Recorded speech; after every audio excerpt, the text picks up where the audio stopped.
Maka berkumpullah segenap umat Israel di Silo. Lalu mereka menempatkan kemah pertemuan di sana, karena negeri itu telah takluk kepada mereka. Pada waktu itu masih tinggal 7 suku di antara orang Israel, yang belum mendapat bagian milik pusaka. Sebab itu, berkatalah Yosua kepada orang Israel, "Berapa lama lagi kamu bermalas-malas, sehingga tidak pergi menduduki negeri yang telah diberikan kepadamu oleh Tuhan Allah nenek moyangmu? Ajukanlah 3 orang dari tiap-tiap suku, maka aku akan menyuruh mereka supaya mereka bersiap untuk menjelajahi negeri itu, mencatat keadaannya, sekadar milik pusaka masing-masing, kemudian kembali kepadaku. Sesudah itu, mereka akan membaginya di antara mereka menjadi 7 bagian.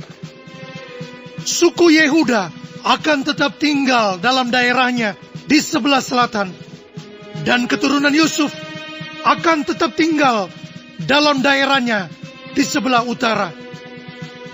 Kamu catat keadaan negeri itu dalam 7 bagian, dan kamu bawa kemari kepadaku.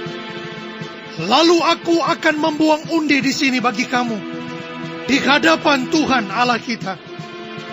Sebab orang Lewi tidak mendapat bagian di tengah-tengah kamu, karena jabatan sebagai imam Tuhan ialah milik pusaka mereka. Sedang suku Gad, suku Ruben, dan suku Manasye yang setengah itu telah menerima milik pusaka di sebelah timur sungai Yordan, yang diberikan kepada mereka oleh Musa, hamba Tuhan." Kemudian bersiaplah orang-orang itu, lalu pergi. Sedang Yosua memerintahkan kepada mereka pada waktu mereka berangkat, supaya mereka mencatat keadaan negeri itu. Katanya, "Pergilah, jelajahilah negeri itu, catatkanlah keadaannya, kemudian kembalilah kepadaku. Maka di sini, di Silo, aku akan membuang undi bagi kamu di hadapan Tuhan." orang-orang itu pergi dan berjalan melalui negeri itu. Mereka mencatat keadaannya dalam suatu daftar, kota demi kota, dalam 7 bagian, lalu kembali kepada Yosua ke tempat perkemahan di Silo. Lalu Yosua membuang undi bagi mereka di Silo, di hadapan Tuhan, dan di sanalah Yosua membagikan negeri itu kepada orang Israel, sesuai dengan pembagian mereka.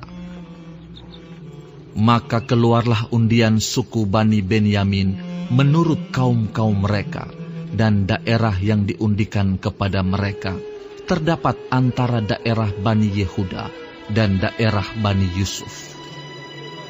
Batas pada sisi utara bagi mereka, mulai dari sungai Yordan, kemudian batas itu naik ke lereng gunung di sebelah utara Yeriko, naik ke barat ke pegunungan, dan menuju ke padang gurun Bet Awen. Dari sana batas itu terus ke Lus, ke selatan, ke arah lereng gunung dekat Lus, itulah Betel. Kemudian batas itu turun ke Atarot Adar, di pegunungan yang di sebelah selatan Bet Horon Hilir.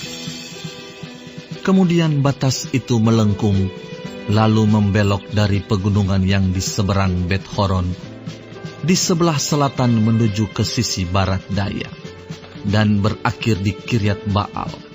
Itulah Kiryat Yearim, suatu kota Bani Yehuda. Itulah sisi barat.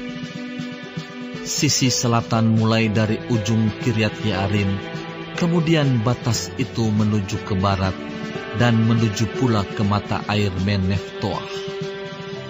Selanjutnya batas itu turun ke ujung pegunungan yang di tentangan lebak Ben Hinnom, di sebelah utara lembah orang Refaim. Kemudian turun ke lebak Hinnom sepanjang lereng gunung Yebus ke selatan, kemudian turun ke En-Rogel. Kemudian melengkung ke utara, menuju ke En-Semes, dan menuju pula ke Gelilot di seberang pendakian Adumim, turun ke batu Bohan bin Ruben, terus ke lereng gunung di seberang Bet Araba ke utara, dan turun ke Araba Yordan. Kemudian batas itu terus ke lereng gunung dekat Bet Hogla ke utara, dan batas itu berakhir ke teluk utara Laut Asin, ke muara sungai Yordan di sebelah selatan. Itulah batas selatan. Sungai Yordan ialah batasnya pada sisi timur. Itulah milik pusaka Bani Benyamin dengan batas-batasnya ke segala penjuru menurut kaum-kaum mereka. Kota-kota suku Bani Benyamin menurut kaum-kaum mereka ialah Yeriko, Bet Hogla, Emek Kezis, Bet Araba, Zemaraim, Betel, Haawim, Param, Ofra, Kefar Haamonai, Ofni dan Geba, 12 kota dengan desa-desanya. Gibeon, Rama, Beerot, Mispa, Kefira, Moza, Rekem, Yirpeel, Tarala, Zela, Elef dan Yebus ialah Yerusalem, Gibea dan Kiryat. 14 kota dengan desa-desanya. Itulah milik pusaka Bani Benyamin menurut kaum-kaum mereka.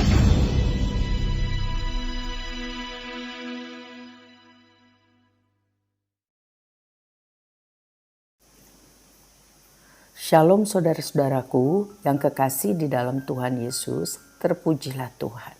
Kita masih hidup dan dapat mempelajari firman Tuhan dari kitab Yosua pasal 18 mengenai pembagian sisa tanah Kanaan di Silo. Umat Israel sudah memindahkan pusat agamanya dari Gilgal ke Silo.